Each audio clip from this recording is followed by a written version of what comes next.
Hai, Assalamualaikum warahmatullahi wabarakatuh. Nama saya Abdul Nasir bin Mat Lela C20A0892. Pada video kali ini saya akan membentangkan tentang dua projek yang telah saya lakukan dalam subjek CFT 1053 Asas Studio, iaitu projek wire sculpture dan 2D shape to 3D form. Okey, pada projek wire sculpture saya telah ditugaskan untuk melakukan satu projek dawai, iaitu menghasilkan wire sculpture menggunakan dawai. Dalam projek ini saya telah memilih serangga lelawi sebagai subjek matter saya.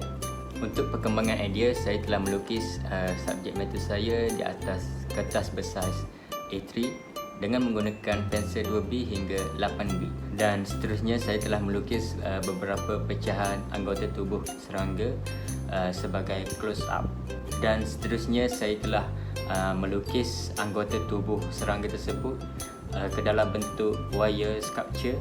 Kemudiannya saya telah melukis anggota tubuh serangga tersebut ke dalam bentuk dawai.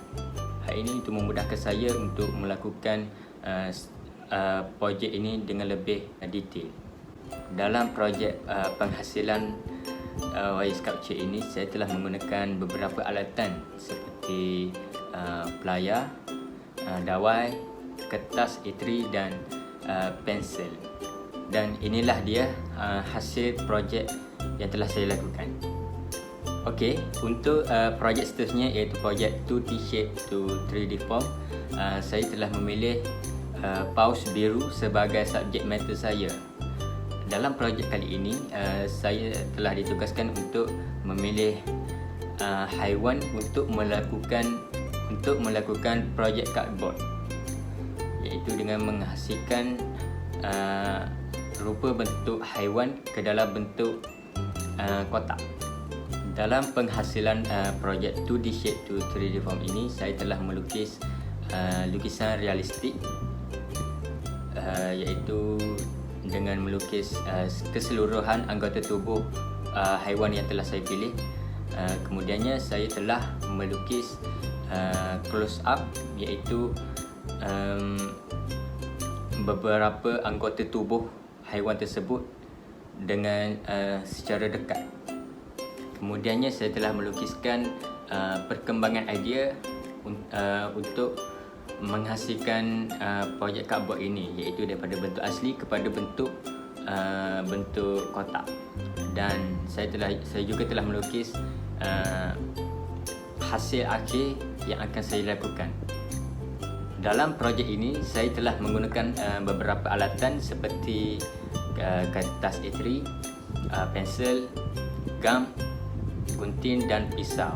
Hal ini untuk memudahkan saya melakukan kerja-kerja ini dengan lebih baik. Dan inilah dia hasil yang telah saya lakukan dalam projek 2D shape to 3D form ini.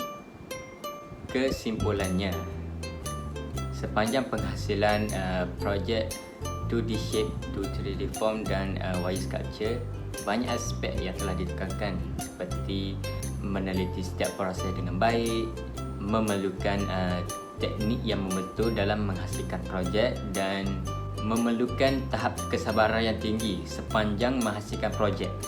Daya kreativiti juga amat penting dalam menghasilkan projek-projek yang menarik.